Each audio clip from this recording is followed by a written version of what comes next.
Hello friends, তোমার সাথে share করে আমাদের নতুন একটা রেসিপি ঝিঙে আলু সর্ষে। তোমাদের সবাই ঝিঙে আলু পোস্ত আজকে তোমরা দেখাবো ঝিঙে আলু সর্ষে কীভাবে করতে লাগে।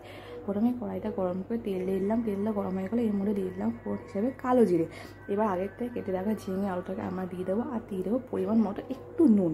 এবার এটাকে ভালো করে নাড়িয়ে চাড়িয়ে নেবো। এবার তার মধ্যে দিয়ে দেবো আমরা পরিমাণ মতো একটু হলুদ। এবার হলুদটাকে দিয়ে আমরা এটাকে ভালো করে নাড়িয়ে চাড়িয়ে নেব। একটু ভালো করে নাড়িয়ে চাড়িয়ে এটাকে আমরা নেব মুজিয়ে। এবার দেখতেই পাচ্ছ আমার ঝিঙে আলুটা ভালো করে মুজে এসছে প্রায়। এবার এর মধ্যেই দিয়ে দেবো আগের থেকে গুলিয়ে রাখা সর্ষে, নুন আর কাঁচা লঙ্কা, আর দিয়ে দেবো একটু পরিমাণ মতো চিনি। এবার এটাকে আমরা ভালো করে নাড়িয়ে নেবো যতক্ষণ দেখবে ঝিঙে আলু আর সর্ষেটা ভালো করে মজে গেছে। প্রায় মজে এসছে দেখতেই পাচ্ছ আমারটা। এবার দেখবে যখন মজে যাবে তখন এটা গায়ের থেকে তেল ছাড়বে। দেখতেই পাচ্ছ আমারটা তেল ছাড়া স্টার্ট করে দিয়েছে, তো বুঝে গেছো রান্নাটা হয়ে গেছে। তো কেমন লাগলো তোমরা ঝিঙে আলু সর্ষের রেসিপিটা জানিও, তোমরা কিন্তু ট্রাই করো।